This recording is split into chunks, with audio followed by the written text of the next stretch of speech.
अस्सलाम वालेकुम स्टूडेंट्स, उम्मीद है आप तमाम लोग खैरियत से होंगे। मेरा नाम मोहम्मद उमर खान है और आप देख रहे हैं लर्नअप पाकिस्तान। वो तमाम लोग जो SDO पीरा के लिए अपने आप को प्रिपेयर कर रहे हैं, आपका जो फेज़ 1 का दूसरा पेपर है लॉ का, उस हवाले से आपको कम्प्रीहेंसिव गाइड करने के लिए लर्नअप पाकिस्तान पर हम एक प्रॉपर प्लेलिस्ट जो है वो स्टार्ट कर चुके हैं। इसमें हमने अब तक जो है वो पीरा एक्ट 2024 को डिस्क्रिप्टिव वे में कवर किया है। अगर आप उन लेक्चर्स को एक्सेस करना चाहते हैं तो उनका जो लिंक है, प्लेलिस्ट का लिंक आपको डिस्क्रिप्शन में मिल जाएगा। आप बासानी उन लेक्चर्स को एक्सेस कर सकते हैं। हमारी कोशिश है कि SDO पीरा का लॉ का जो पेपर है वो फ्री ऑफ कॉस्ट आपके साथ लेक्चर्स की सूरत में यहाँ हम डिस्कस करें और सारे के सारे लॉज को कॉम्प्रीहेंसिव तरीके से, डिस्क्रिप्टिव तरीके से आपको पढ़ाएं, ताकि बजाय इसके कि आप कोई 20-30 हज़ार रुपए का पेड कोर्स ज्वाइन करें और उससे आपको फायदा ना हो, आपके साथ ये जो फ्री लेक्चर्स हम शेयर कर रहे हैं आप इनको सुन के अपनी प्रिपरेशन बेहतरीन तरीके से कंप्लीट कर सकें।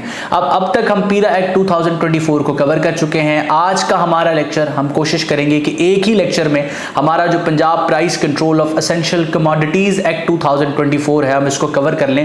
ये बहुत ही छोटा सा लॉ है और ये बेसिकली इसका प्राइम जो पर्पस है वो ये है कि ये प्राइस कंट्रोल के हवाले से आपको प्रोविजंस बता रहा है। और प्राइस कंट्रोल किस चीज़ की? एसेंशियल कमोडिटीज की, जो ज़रूरी अशिया होती हैं, आपकी जो डेली यूजेज की अशिया होती हैं, उनकी प्राइस कंट्रोल के हवाले से आपको जो प्रोविजंस हैं वो इस लॉ में मिलेंगी। एक्ट 7 ऑफ 2024, ये प्रीवियस लेक्चर में मैंने आपको बताया था कि 2024 में पास होने वाले कवानीन में 7वां नंबर का जो लॉ है, 7वें नंबर का जो एक्ट है वो the Punjab price control of essential commodities act है और ये 14 जून 2024 को पास और एनफोर्स हुआ है। तो सबसे पहले हम इसका लॉन्ग टाइटल पढ़ते हैं। शॉर्ट टाइटल आगे आपको दिया होगा। तो सबसे पहले हम इसका लॉन्ग टाइटल पढ़ते हैं। जैसे ही आप किसी कानून का नाम पढ़ते हैं, एक्ट नंबर पढ़ते हैं, उसके नीचे आपको जो है उस एक्ट का लॉन्ग टाइटल मिलता है कि an act to provide for price control of essential commodities in the Punjab. इस चीज से हाईलाइट होता है कि ये एक लोकल लॉ है, किसी स्पेसिफिक लोकेलिटी के लिए, इलाके के लिए बनाया गया है और इस सूरत में ये प्रोविंस पंजाब पर एप्लीकेबल है, तो इसलिए हम इसको लोकल लॉ कहेंगे। और इसका पर्पस क्या है कि हमें प्राइस कंट्रोल के हवाले से प्रोविजंस बता रहा है और प्राइस कंट्रोल किसकी? एसेंशियल कमोडिटीज की। उसके बाद हम चलते हैं जी इसके प्रीएम्बल पर। अब प्रीएम्बल आपको बताएगा पर्पस ऑफ द एक्ट, आपको बताएगा कि ये कानून क्यों जो है वो पास किया जा रहा है और क्यों नाफिजुल अमल हो रहा है। तो सिंपली हम इसको रीड आउट कर लेते हैं कि it is necessary to make provisions for effective mechanism for fixation of prices of essential commodities to control artificial price hike and profiteering of essential commodities in the Punjab and for the matter ancillary thereto। तो इसका simple purpose ये है कि पंजाब की जो है वो province के अंदर मुख्तलिफ किस्म की जो असेंशियल जो कमोडिटीज़ हैं उनकी आर्टिफिशियल प्राइस हाइक को कंट्रोल करने के लिए, उनकी प्राइसेस को रेगुलेट करने के लिए इस कानून को जो है वो नाफिजुल अमल किया जा रहा है। आपके लिए तमाम चीज़ों को वर्ड बाय वर्ड जो है वो याद करना ज़रूरी नहीं है। चीज़ को पढ़ के उसका क्रक्स आपको पता होना चाहिए ताकि इससे कनेक्टेड अगर फाउंडेशनल क्वेश्चन आपसे पूछा जाता है तो आप उसको आंसर कर सकें। उसके बाद सेक्शन 1 आप देख रहे हैं, short title extent and commencement से रिलेटेड। कोई भी एक्ट आप पढ़ेंगे, कोई भी कानून पढ़ेंगे, पहला सेक्शन आपको शॉर्ट टाइटल, उस कानून के जो बेसिक नाम है, उसके बाद उसकी जो एक्सटेंट है यानी कि वो किस हद तक जो है वो नाफिजुल अमल है और साथ साथ उसकी कमेंसमेंट के वो कब से लागू हुआ है ये बताया जाता है।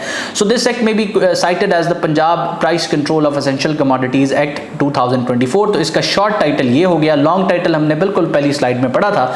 उसके बाद this act extends to whole of Punjab, तो इसकी अब एक्सटेंशन की ये कहां तक नाफिजुल अमल है वो बता दिया गया। This act came into force at once. अब जब ये पास हुआ है उसी वक्त फोर्स इनफोर्स हो गया है। तो पास कब हुआ है कि ये 14 जून 2024 को ये पास हुआ है और उसी वक्त जो है वो ये नाफिजुल अमल हो गया है। अच्छा, वीडियो में मजीद आगे बढ़ने से पहले मैं आप तमाम लोगों को बता दूं कि अगर आप SDO पीरा के लिए अपने आप को प्रिपेयर कर रहे हैं और अभी तक आपने हमारी स्टूडेंट कम्युनिटी ज्वाइन नहीं की, तो सबसे पहले वीडियो को पॉज करें, डिस्क्रिप्शन में जाएं, हमारे व्हाट्सएप का लिंक आपको मिलेगा, उस पर क्लिक करें और स्टूडेंट कम्युनिटी को ज्वाइन कर लें। स्टूडेंट कम्युनिटी को ज्वाइन करना फ्री ऑफ कॉस्ट है। ये तमाम के तमाम लेक्चर्स, इससे कनेक्टेड फ्री क्विज और जो प्रिपरेटरी मटीरियल है, जो गाइडेंस है, वो फ्री ऑफ कॉस्ट हम अपनी कम्युनिटी में प्रोवाइड करते हैं। आपने जल्द से जल्द उस कम्युनिटी को लाजमी ज्वाइन करना है। अगर आपका जो लिंक डिस्क्रिप्शन में मौजूद है वो आपके लिए काम नहीं करता तो इस नंबर पर सिर्फ आपने एक व्हाट्सएप मैसेज कर देना है, आपको कम्युनिटी में ऐड कर दिया जाएगा। उसके बाद हम सेक्शन 2 की तरफ चलते हैं। सेक्शन 2 जो है वो डेफिनेशन क्लॉज है, जिसमें आपको डेफिनेशंस बताई जाती हैं, वो टेक्निकल टर्मिनोलॉजीज जो इस पूरे कानून में इस्तेमाल होने वाली हैं उनसे रिलेटेड उनकी जो बेसिक डेफिनेशन है वो आपको बताई जाती है। फॉर एग्जांपल, अगर इस पूरे कानून में एक्ट का लफ्ज कहीं पे आएगा तो एक्ट से मुराद क्या होगा वो यहाँ आपको इस डेफिनेशन क्लॉज में बताया जाएगा। ये डिक्शनरी क्लॉज के तौर पर काम करती है। इसी तरीके से जब कोड का लफ्ज आएगा तो उससे क्या मुराद होगा। होगा। अब यहाँ पर सारी डेफिनेशंस लिखी हुई हैं जो इंपॉर्टेंट है, हम सिर्फ उसी को डिस्कस करते हैं। एक्ट से मुराद आप देख रहे हैं कि price control of essential commodities act 2024 होगा। कोड से मुराद कोड ऑफ क्रिमिनल प्रोसीजर 1898 होगा। और कंट्रोलर, अब ये इंपॉर्टेंट है, ठीक है, controller of prices and supplies. अब controller of prices and supplies का मतलब जहां पर ये वर्ड जहां पर भी पूरे एक्ट में यूज होगा, इससे मुराद होगा deputy commissioner of the relevant district. तो किसी भी डिस्ट्रिक्ट में जो controller of prices and supplies होगा वो डीसी होगा। उसके बाद काउंसिल से क्या मुराद है? प्राइस कंट्रोल काउंसिल, जो कि एस्टैब्लिश्ड है सेक्शन 3 के अंडर। अब उसकी कॉम्पोजिशन को भी हम आगे डिस्कस करने वाले हैं। District price control committee means the district price control committee notified by the controller of price and supplies in the relevant jurisdiction.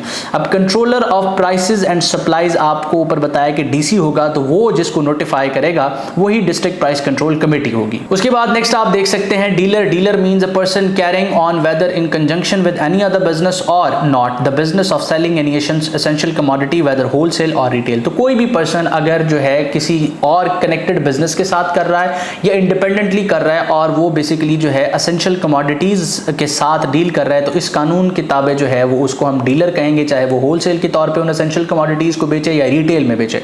उसके बाद एसेंशियल कमोडिटीज की बात की जा रही है कि एसेंशियल कमोडिटीज होती क्या है। तो आपने इस कानून को ओपन करना है, डिस्क्रिप्शन में इसका लिंक आपको मिल जाएगा, इसके स्केड्यूल में चले जाना है और स्केड्यूल में आपको लिस्ट मिल जाएगी उन तमाम अशिया की जिनको एसेंशियल कमोडिटीज की लिस्ट में डाला गया है। उसके बाद नेक्स्ट आप देख सकते हैं कि गवर्नमेंट का वर्ड जब भी यूज होगा तो उससे मुराद गवर्नमेंट ऑफ पाकिस्तान होगा। इंपोर्टर का मतलब क्या है? Importer means a person importing into Pakistan whether under any import licence granted by the federal government और otherwise any essential commodity from outside Pakistan but does not include a person importing any essential commodity as a part of personal baggage. तो इसमें simple बात की जा रही है कि कोई भी पर्सन इंपोर्टर है, अगर वो इंपोर्ट लाइसेंस जो फेडरल गवर्नमेंट की तरफ से इशू हुआ है उसके ताबे कोई भी एसेंशियल कमोडिटी बाहर से पाकिस्तान में लेके आ रहा है तो वो जो है इंपोर्टर की कैटेगरी में आएगा। लेकिन अगर वो अपने पर्सनल यूजेज के लिए कोई जो है वो चीज़ बाहर से इंपोर्ट कर रहा है जो एसेंशियल कमोडिटी की लिस्ट में आती है तो फिर हम उसको इंपोर्टर नहीं कहेंगे। अदरवाइज अगर वो बिजनेस पर्पस के लिए कोई भी एसेंशियल कमोडिटी बाहर से इंपोर्ट करता है पाकिस्तान में, वो चाहे फेडरल गवर्नमेंट की तरफ से लाइसेंस इशू हुआ हो या किसी और प्रोसेस के थ्रू वो लेके आता है, तो उसको हम इंपोर्टर ही कहेंगे।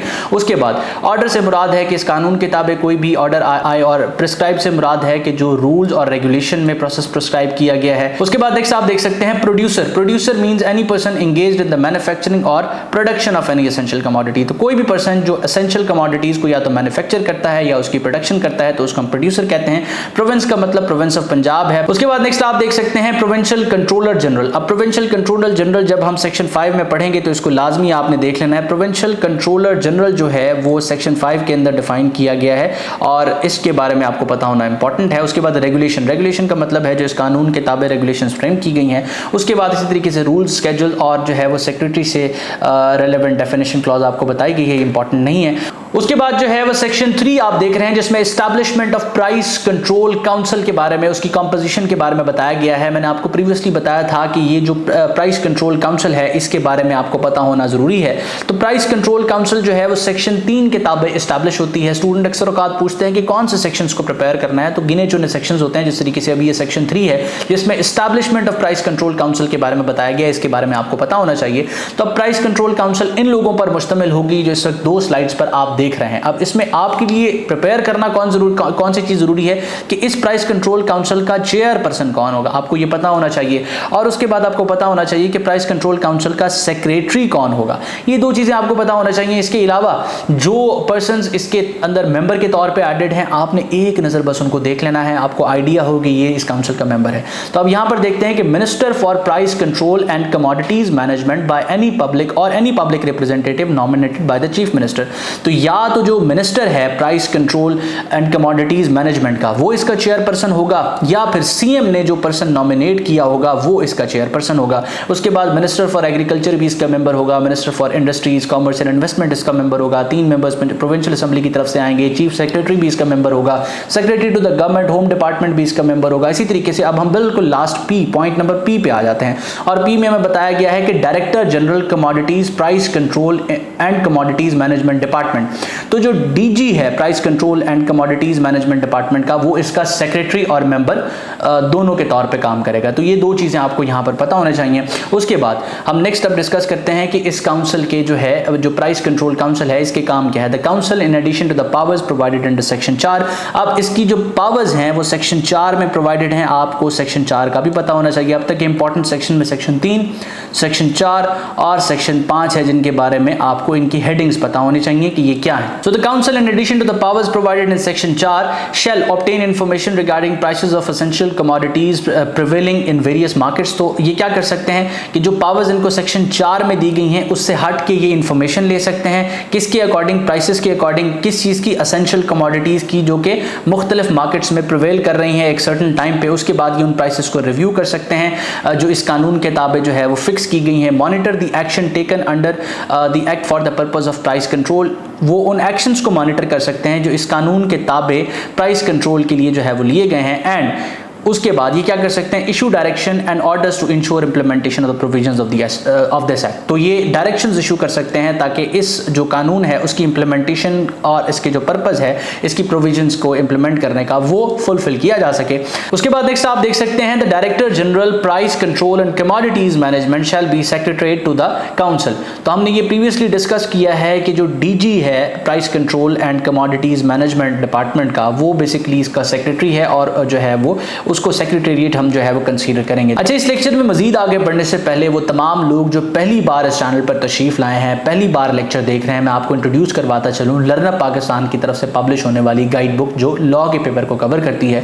अगर आप लॉ के पेपर के हवाले से किसी गाइड बुक पर रिलाई करना चाहते हैं, आपने बेयर एक्ट्स को पढ़ लिया, अब आप चाहते हैं कि आपकी असेसमेंट हो, आपको आइडिया हो कि किस सब्जेक्ट में किस तरह के क्वेश्चन पूछे जाते हैं, तो आप लर्नअप पाकिस्तान की तरफ से पब्लिश होने वाली SDO पीरा की गाइड बुक पर रिलाई कर सकते हैं। इस गाइड बुक को आप करीब 3 बुक स्टोर से खरीद सकते हैं। जब बुक स्टोर से खरीदिए तो कोशिश कीजिए कि लर्नअप पाकिस्तान का लोगो इस पर मौजूद हो, और इन केस अगर आपके करीब 3 स्टोर पर ये अवेलेबल नहीं है तो आप इस नंबर पर एक व्हाट्सएप मैसेज कर देंगे, आपको हमारी टीम जो है वो फर्दर डिटेल्स प्रोवाइड कर देगी।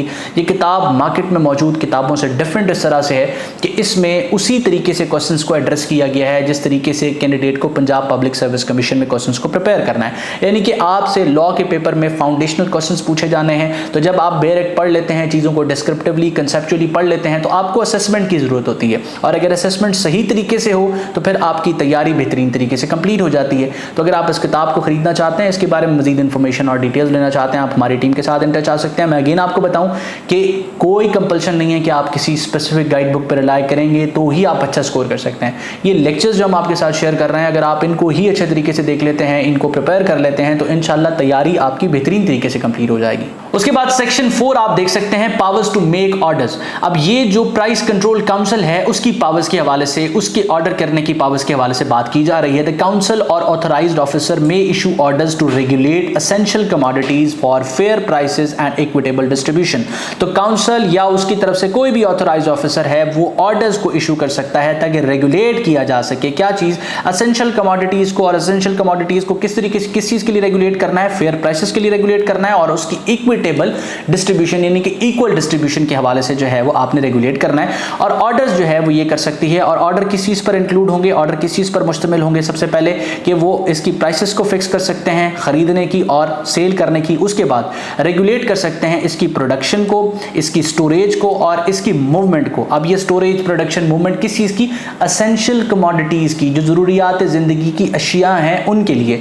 उसके बाद ये लाइसेंसिंग और ट्रांसपोर्ट और डिस्ट्रीब्यूशन के हवाले से ऑर्डर पास कर सकते हैं। उसके बाद ये ऑर्डर कर सकती है फॉर प्रोहिबिटिंग होर्डिंग, होर्डिंग कहते हैं जखीरा अंदोजी को, और विद होल्डिंग फ्रॉम सेल, या ये इसकी फरोख्त पर जो है वो पाबंदी भी लगा सकती है। उसके बाद requiring sale of stock under specific condition, एक मखसूस स्टॉक जो आपके पास पड़ा है मखसूस कंडीशन के अंदर ही उसकी जो है वो सेल हो सकती है, इस चीज के हवाले से वो ऑर्डर पास कर सकती है। उसके बाद ये लिमिट कर सकती है maximum stock a dealer producer can keep, तो कोई भी डीलर या प्रोड्यूसर कितना स्टॉक रख सकता है किसी एसेंशियल कमोडिटी का, इस हवाले से वो ऑर्डर पास कर सकते हैं। उसके बाद collecting information and records for inspection, ये जो है वो अपना जो इंस्पेक्शन का रिकॉर्ड है उसको जो है वो कलेक्ट कर सकते हैं। Requiring price marking and display of price list, उसके बाद प्राइस जो मुख्तलिफ जो है वो एसेंशियल कमोडिटी है उसकी जो लिस्ट है उसके डिस्प्ले के हवाले से ये आपको ऑर्डर कर सकते हैं।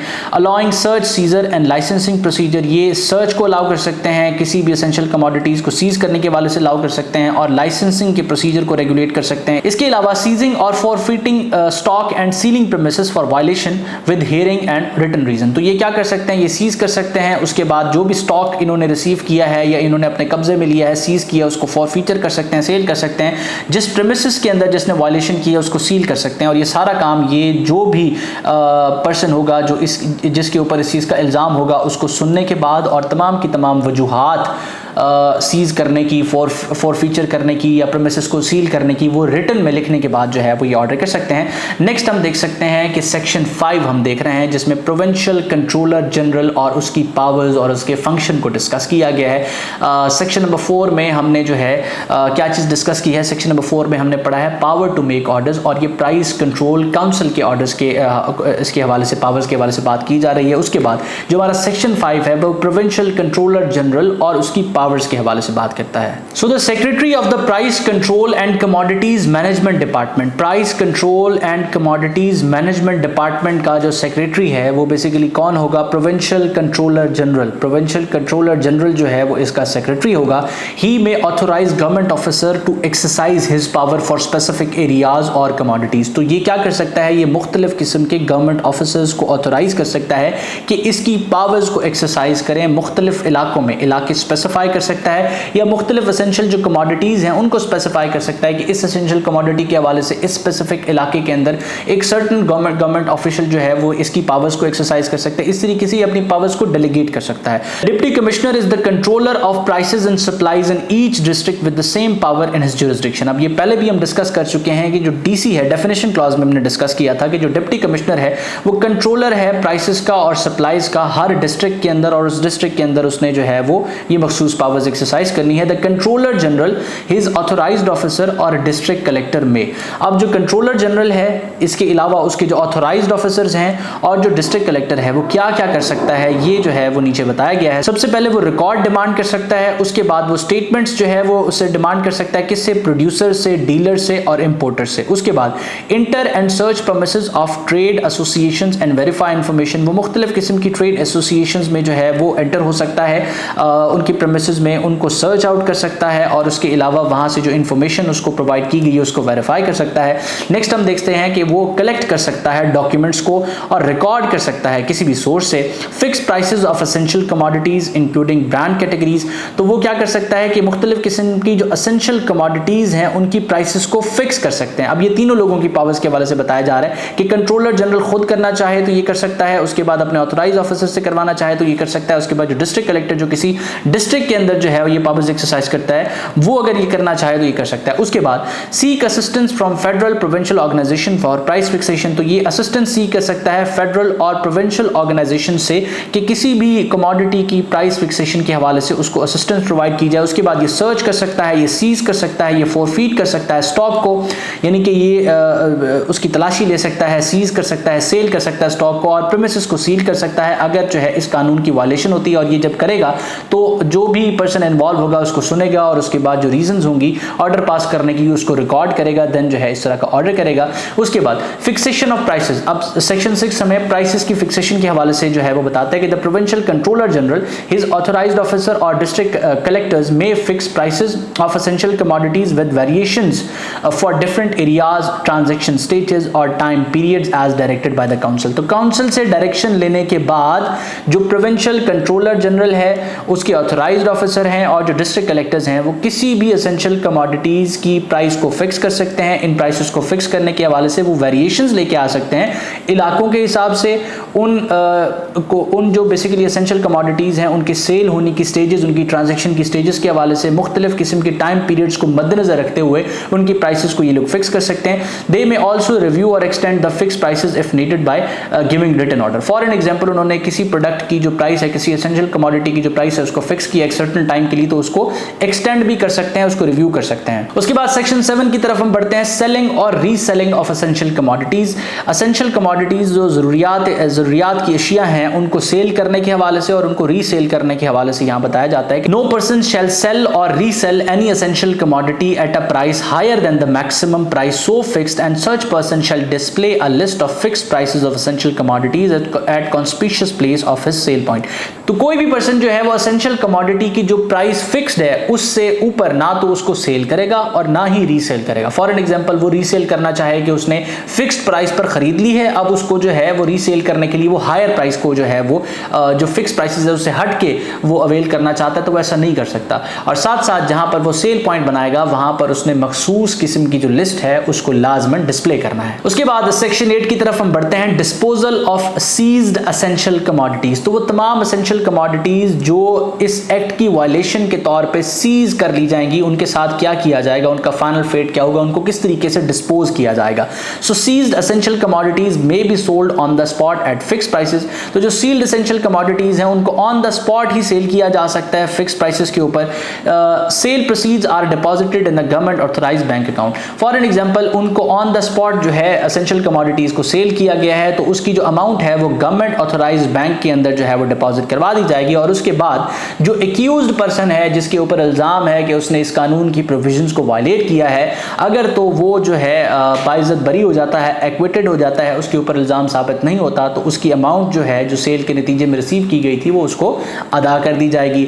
इफ कन्विक्टेड, और अगर वो पर्सन उसको सजा हो जाती है, जुर्म साबित हो जाता है, the money is forfeited to the government. तो जो पैसा है वो फिर गवर्नमेंट के अकाउंट में चला जाएगा, वो गवर्नमेंट की मिल्कियत बन जाएगा और जो है वो पर्सन को वो पैसे नहीं दिए जाएंगे। उसके बाद हम चलते हैं सेक्शन 9 की तरफ, supply of information. Every dealer, importer, producer और seller must provide any required details regarding production, import, purchase, stock, sale और distribution of essential commodities when ordered in writing by the provincial controller general, his authorized officer or the controller of prices and supplies। तो कोई भी dealer है, कोई भी importer है, कोई भी प्रोड्यूसर है, कोई भी सेलर है, अगर उससे एक रिटन ऑर्डर में इंफॉर्मेशन मांगी जाएगी प्रोडक्शन के हवाले से, इंपोर्ट के हवाले से, परचेज के हवाले से, स्टॉक के हवाले से, सेल के हवाले से या डिस्ट्रीब्यूशन के हवाले से, तो उसने वो इंफॉर्मेशन जो है प्रोवाइड करनी है। और ये इंफॉर्मेशन कौन मांग सकता है? ये इंफॉर्मेशन मांग सकता है प्रोविंशियल कंट्रोलर जनरल, उसके बाद उसके ऑथराइज्ड ऑफिसर मांग सकते हैं और controller of prices and supplies जो है वो इससे मांग सकता है। और ये इंफॉर्मेशन जो है तमाम डीलर्स, इंपोर्टर, प्रोड्यूसर, सेलर्स ने जो है वो लाजमन प्रोवाइड करनी है। उसके बाद सेक्शन 10 की तरफ हम चलते हैं, जिसमें पेनल्टी के हवाले से बताया जाता है कि anyone violating orders under the act can face up to 3 years imprisonment और a fine which may extend up to 5 lakh rupees और बोथ। तो कोई भी पर्सन अगर इस कानून के ताबे अगर उसको कोई ऑर्डर किया गया है और उस ऑर्डर को फुलफिल नहीं करता तो उसको 3 साल तक की कैद हो सकती है और 5 लाख तक रुपए का जुर्माना हो सकता है या फिर दोनों ही सजाएं सुनाई जा सकती हैं। उसके बाद on repeat offense punishment will be at least 1 month imprisonment और फाइन 45,000 रुपए और both and the business premises may be sealed up to 7 days। For an example, वो ऑफेंस को रिपीट करता है तो उस सूरत में 1 महीने तक की इंप्रिजनमेंट उसको कम से कम दी जाएगी और 45,000 रुपए तक जुर्माना कम से कम किया जाएगा या दोनों किए जा सकते हैं। और उसकी प्रीमिसेस जहां पर वो बिजनेस कर रहा है उसको 7 दिनों तक के लिए सील किया जा सकता है। उसके बाद सेक्शन 11 कॉग्निजेंस ऑफ ऑफेंसेस की बात की जा रही है। The offences under this act shall be cognizable and non bailable. अब कॉग्निजेबल से मुराद यह है कि कोई ऐसा ऑफेंस जिसके लिए अगर पुलिस अरेस्ट करना चाहे तो उसको मजिस्ट्रेट से वारंट दरकार ना हो, मजिस्ट्रेट से इजाजत ना लेनी पड़े, वो जाके डायरेक्ट जो है वो पर्सन को गिरफ्तार कर ले। अब कॉग्निजेबल ऑफेंसेस सिर्फ वही होते हैं जो बेसिकली जिनकी नेचर ग्रेव होती है, जो बड़े ऑफेंसेस कंसीडर किए जाते हैं, नॉर्मली उसको ट्रीट नहीं किया जाता, सीरियस नेचर के ऑफेंसेस होते हैं। तो इस कानून के ताबे जितने भी ऑफेंसेस हैं वो कॉग्निजेबल नेचर के होंगे, यानी कि उसमें पुलिस अगर गिरफ्तार करना चाहे तो उसको वारंट की जरूरत नहीं है। और नॉन बेलेबल होंगे, यानी कि अगर किसी पर्सन को एज एन ऑफेंडर गिरफ्तार कर लिया जाता है तो फिर वो bail as a right claim नहीं कर सकता, तो नॉन बेलेबल इसको कहते हैं। उसके बाद हम सेक्शन 12 में चलते हैं, जिसमें अपील के हवाले से डिस्कस किया गया है। Section number 3, section number 4, section number 5 और सेक्शन नंबर 12। इसके अलावा आप ऐड कर लें सेक्शन नंबर 10 के बारे में भी आपको पता होना चाहिए, लेकिन ये सेक्शंस हैं जिनके बारे में आपको आइडिया हो कि इसके अंदर क्या बात की गई है। So appeal, any producer, dealer, importer और seller if aggrieved by an order of the controller of prices and supplies, controller of prices and supply may prefer an appeal within 7 working days of the passing of such order to the relevant divisional commissioner and the order passed by such divisional commissioner shall be final. For an example, एक person है जो कि seller है या dealer है या importer है, वो एग्रीड होता है, उसका राइट इन्फ्रिंज होता है बकौल उसके एक मखसूस जो है ना controller of prices and supplies का जो ऑफिसर है उसके ऑर्डर से उसका राइट इन्फ्रिंज होता है उसके बकौल, तो वो 7 दिन के अंदर डिविजनल कमिश्नर के पास उस ऑर्डर के खिलाफ अपील फाइल कर सकता है और जो डिविजनल कमिश्नर ऑर्डर पास करेगा वो फिर फाइनल समझा जाएगा। एनी प्रोड्यूसर, डीलर, इंपोर्टर और seller if aggrieved by any order of the provincial controller general और any other officer authorised by him may prefer an appeal within 15 working days of the passing of the order to the appellate committee constituted by the council and the order passed by the appellate committee shall be final. For an example, एक producer, dealer, importer provincial controller general या उसके authorised officer के किसी order से aggrieved है, उसको लगता है कि इनके ऑर्डर की वजह से मेरा राइट इन्फ्रिंज हो गया है, तो वो क्या कर सकता है कि 15 दिन के अंदर जो एपेलेट कमेटी कॉन्स्टिट्यूट की गई है, एपेलेट कमेटी कॉन्स्टिट्यूट की गई है काउंसिल की तरफ से, काउंसिल कौन सी, जो एस्टैब्लिश्ड है under section 3 of this act, तो उस कमेटी के आगे जो है वो अपील प्रेफर कर सकता है, अपील फाइल कर सकता है, 15 दिनों में कर सकता है और ये जो डिसीजन होगा इस एपेलेट कमेटी की तरफ से वो फाइनल समझा जाएगा। उसके बाद सेक्शन 13 आप देख सकते हैं अटेम्प्ट्स एंड अबेटमेंट्स। अबेटमेंट्स कहते हैं कि किसी की जब आप मुआवनत करते हैं किसी मखसूस ऑफेंस को कमिट करने के लिए, या आप खुद ऑफेंस को कमिट करना चाहें तो उसको हम अटेम्प्ट कहेंगे, अबेटमेंट कहेंगे तो किसी को आप जो है वो उस ऑफेंस करने में उसकी मुआवनत करेंगे, ठीक है। Any person who abets to contravene or abets a contravention of any order made under the act shall be deemed to have been contravened an order। कोई भी पर्सन अगर इस कानून के ताबे जो ऑर्डर है उसको वायलेट करता है, उसको फुलफिल नहीं करता, या किसी ऐसे पर्सन को जो है इंस्टिगेट करता है कि वो इस ऑर्डर को जो है जो इस कानून के ताबे काउंसिल की तरफ से या ऑथराइज्ड ऑफिसर की तरफ से दिया गया है उसको वायलेट करे, उसको फॉलो ना करे, तो वो पर्सन अगर खुद कमिट करे या किसी को अबेट करे, दोनों ही सूरतों में समझा जाएगा कि उसने इस कानून के अंडर जो ऑर्डर है उसको कॉन्ट्रावेन किया है, उसको जो है वो उसकी खिलाफ वर्जी की है, उसको ब्रेक किया है और उसको उसी अकॉर्डिंग सजा दी जाएगी, चाहे वो खुद करे या किसी को अबेट करे। अच्छा, provided that the person who buys an essential commodity for his personal consumption और use and not for sale, he shall not be deemed to have abetted the contravention of such order. For an example, अगर वो person ने जो essential commodities bye की हैं वो अपने personal use के लिए की हैं, जाती यूज के लिए की हैं और सेल के लिए नहीं की, तो इस एक्ट की तकरीबन प्रोविजंस उस पर एप्लीकेबल नहीं होती और इसी तरीके से ये प्रोविजन भी उसके ऊपर एप्लीकेबल नहीं होती। उसके बाद सेक्शन 14 आप देख सकते हैं जिसमें ऑफेंसेस बाय कॉर्पोरेशंस की बात की जा रही है कि कोई भी रजिस्टर्ड अगर बॉडी है, कोई भी कंपनी रजिस्टर्ड है, कोई भी बॉडी कॉर्पोरेट रजिस्टर्ड है और वो ऑफेंस कमिट करती है तो क्या होगा। If the person contravening an order made under this act is a company और द बॉडी कॉर्पोरेट और द पार्टनरशिप और बॉडी ऑफ इंडिविजुअल्स, यानी कि कोई भी रजिस्टर्ड कंपनी है, कोई भी पर्सन ने एक पार्टनरशिप कायम की हुई है जिसमें एक से ज्यादा लोग काम कर रहे हैं और वो एक जो है आर्टिफिशियल पर्सन के तौर पे वो बॉडी एग्जिस्ट करती है जो कॉन्ट्रैक्ट्स भी कर रही है, सूट भी फाइल कर रही है। जिस तरीके से हम एग्जांपल लेते हैं लर्नअप पाकिस्तान प्राइवेट लिमिटेड, ये एक कंपनी है।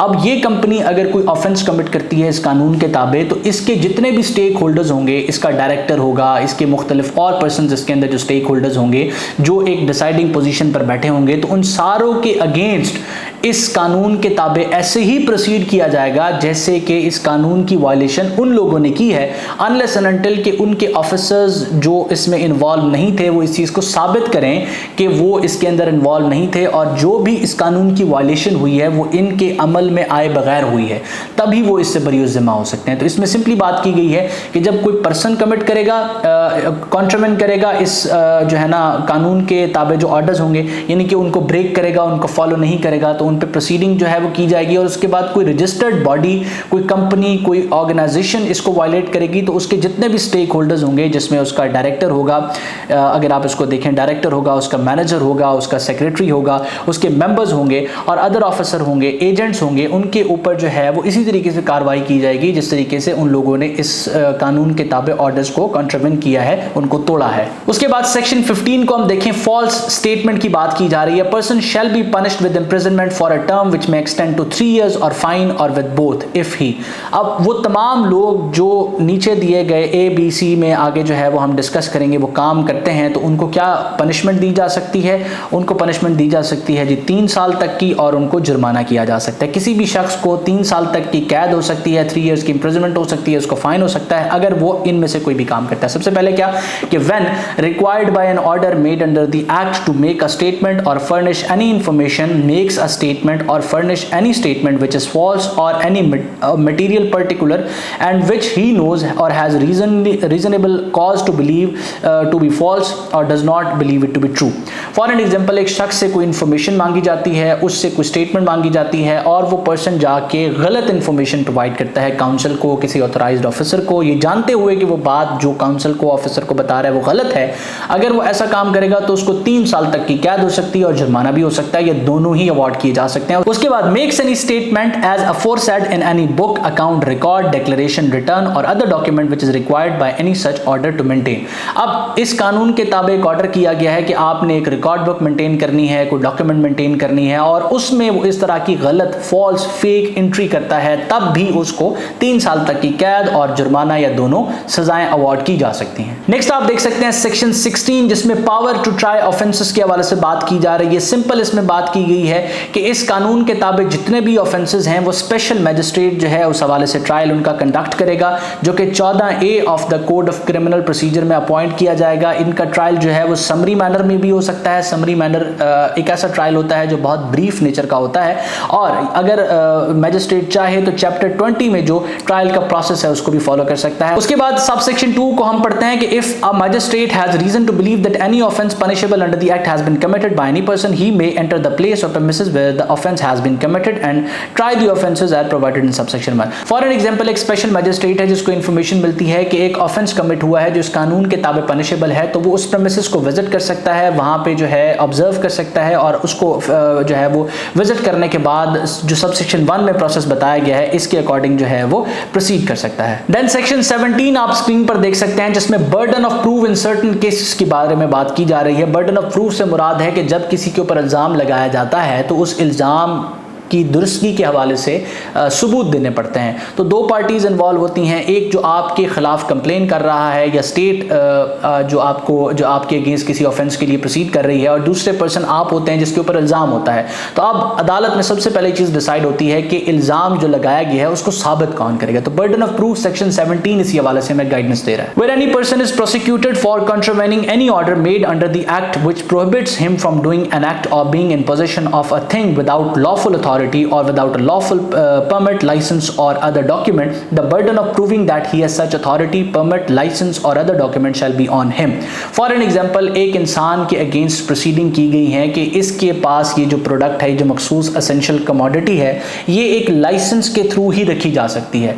तो अब जिस इंसान के ऊपर इल्ज़ाम लगाया गया है कि ये लाइसेंस के थ्रू रखी जा सकती है, उसके पास ये लाइसेंस है या नहीं, इस चीज़ को प्रूव करना उस इंसान की जिम्मेदारी है जिसके ऊपर इल्ज़ाम लगाया गया है। जिसने इल्ज़ाम लगाया है उसकी ये रिस्पॉन्सिबिलिटी नहीं है। फॉर एन एग्जांपल, इस कानून के ताबे अगर जो है वो आपके खिलाफ प्रोसीडिंग होती है तो जो कंप्लेनेंट है उसके ऊपर जो है ये चीज़ का बर्डन नहीं है कि वो प्रूव करे कि आपके पास लाइसेंस था या नहीं था। इसी तरीके से अगर कोई एसेंशियल कमोडिटी को अपने पास रखने का कोई प्रोसेस है और आपने उस प्रोसेस को फुलफिल किया है या नहीं, इसको साबित करना आपके ऊपर है। बर्डन ऑफ प्रूफ हमेशा उस पर्सन के ऊपर है इस कानून के ताबे जिसने प्रूव करना है कि उसके पास जो एसेंशियल कमोडिटी है वो एक लॉफुल पर्पस, एक लॉफुल परमिट के थ्रू, एक लॉफुल प्रोसेस के थ्रू जो है वो मौजूद थी। उसके बाद सेक्शन 18 हमें बताता है protection of action taken under the act. तो कोई भी एक्शन अगर इस कानून के ताबे लिया जाता है तो उसके कॉन्सिक्वेंसेस के हवाले से जो प्रोटेक्शन हासिल है उस हवाले से बात की जा रही है। नो सूट, प्रोसिक्यूशन और other legal proceeding shall lie against provincial controller general और any officer authorised by him और collector of prices and supplies for anything which is in good faith done और intended to be done in pursuance of any order made under the act. इसमें आपने सिर्फ इतनी बात याद रखनी है कि कोई भी ऑथोराइज्ड ऑफिसर जो इस कानून के ताबे ऑथोराइज्ड है कि वो किसी ऑफेंस के अगेंस्ट प्रोसीड कर सकता है, किसी जगह को विजिट कर सकता है, सर्च कर सकता है, वहाँ अवेलेबल मटीरियल अगर उसको लगता है कि ये खिलाफ कानून है तो उसको सीज कर सकता है। अगर वो अपनी लॉफुल ड्यूटीज़ गुड फेथ में परफॉर्म करता है, बगैर किसी इल इंटेंशन के परफॉर्म करता है और उससे कोई गलती हो जाती है, तो ना तो आप उसके खिलाफ दावा दायर कर सकते हैं, ना कोई क्रिमिनल प्रोसीडिंग स्टार्ट की जा सकती हैं। उसको कंप्लीटली इंडेमनीफाई किया गया है, उसको तहफ़्फ़ुज़ प्रोवाइड किया गया है इस कानून के ताबे। उसके बाद सेक्शन 19 आप अपनी स्क्रीन पर देख सकते हैं, जिसमें पावर टू मेक रूल्स की बात की जा रही है। द गवर्नमेंट में by notification in the official gadget make rule for carrying out the purpose of this act. तो गवर्नमेंट से मुराद प्रोविंशियल गवर्नमेंट आप जानते हैं, तो गवर्नमेंट जो है वो रूल्स बना सकती है इस कानून के पर्पस को फुलफिल करने के लिए। Powers to frame regulation section 20 subject to the act and the rules the council may by notification in the official gazette frame rules. तो काउंसिल जो है वो नोटिफिकेशन के थ्रू रूल्स को फ्रेम कर सकती है। Power to amend schedule the council may by notification in the official gazette amend the schedule. तो काउंसिल अगर चाहे तो स्केड्यूल को अमेंड कर सकती है। अब स्केड्यूल में क्या चीज बताई गई है? स्केड्यूल में एसेंशियल कमोडिटीज की लिस्ट आपको प्रोवाइड की गई है। उसके बाद सेक्शन 22 आप अपनी स्क्रीन पर देख सकते हैं, जो ओवरराइडिंग इफेक्ट के हवाले से बात करता है।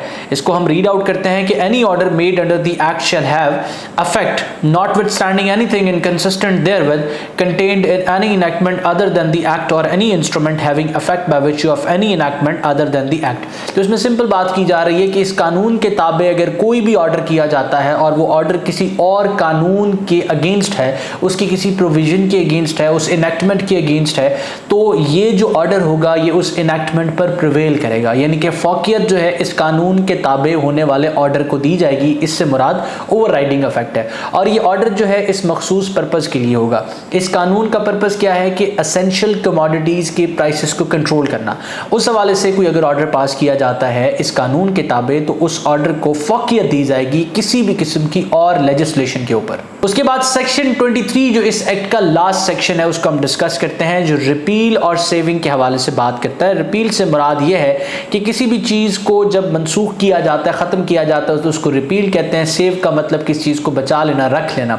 तो the Punjab price control of essential commodities ordinance 2023 is hereby repeal.